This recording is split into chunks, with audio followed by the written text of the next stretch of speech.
Did you want to say something? Did you want to say something? No. Terence, how much trouble how much irritation have you had from the government because of your public stand and you're easily identified and all that sort of thing? Well, now this will be a hard swallow for all of us, because the great faith of our culture is that paranoia is never inappropriate. None.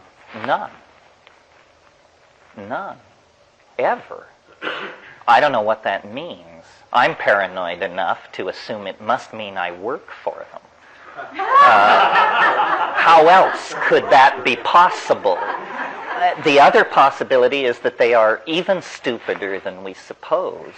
I mean, I used to say, I just use big words, that's all.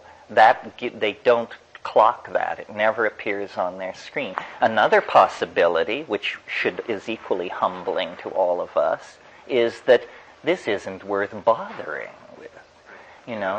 Some freewheeling Irish bullshit artist and his docile flock. Who cares? I sort of have the idea that there's something called the 5% rule, and it's that you can believe anything, advocate anything, practice anything, and as long as you don't gain adherence of greater than 5% of the population, you do not become a budgetary item for repression unless you start gassing subway stations or murdering judges or something, and then of course you have to be dealt with. But it's effective. I worked as a paramedic for 5-6 years, and we get Tylenol overdoses. And the sad thing about it is most people are making private help, thinking, it's just Tylenol. They'll be able to do something for me, and they can't.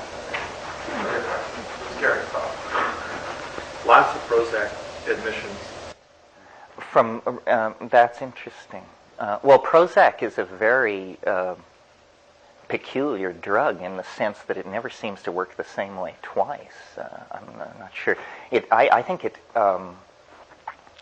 timing is very important with Prozac. I really think Prozac hasn't been understood. It's being used to treat depression. I think what it is it's the magic bullet for, what is it called? Seasonal light deficit syndrome.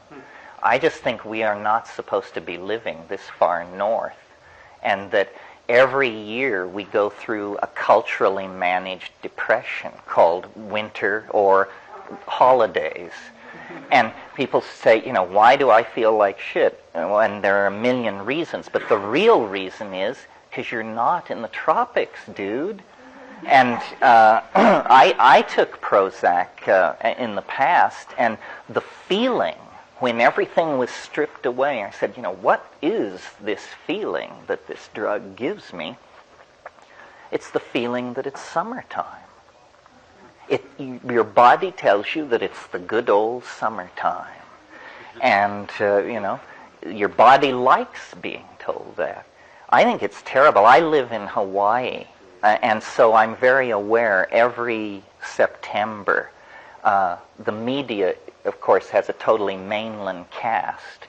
And so every September, the media starts talking about how, summer's over now, we're all going back to school, and the sports are changing, and everything is changing. And you can just feel in the tone, they're fixing them all over there. They're getting them ready for another winter. And I just channel surf. We don't need to be hyped about how, it's another winter coming. So I think a lot of people are depressed in the wintertime, and Prozac, and of course it's targeting serotonin reuptake. And serotonin, this is not air. Serotonin has a complex light-mediated chemistry in the pineal. This is all about light, strangely enough. This serotonin deep pineal hydroxytryptamine chemistry. Melanin, which gives you your suntan, is a further breakdown product of melatonin, which is a conversion from serotonin to melatonin that goes on in the pineal, mediated by a harmine-like enzyme called adenosine, by the physiologists, but called by the chemists 6-methoxy-tetrahydroharmalan. And there is actually a part of the optic pathway that breaks off and carries physical light into the center of your brain in order to drive this pineal chemistry. That's why light and depression are so dramatically linked. I mean, there's actually a lot, light actually gets into your pineal gland and there mediates certain chemical processes. Well, the morning has fled, as they always do. Enjoy your afternoon. We'll be back here at 4, and if you don't like the way this is going, come armed with questions and agendas. Thank you.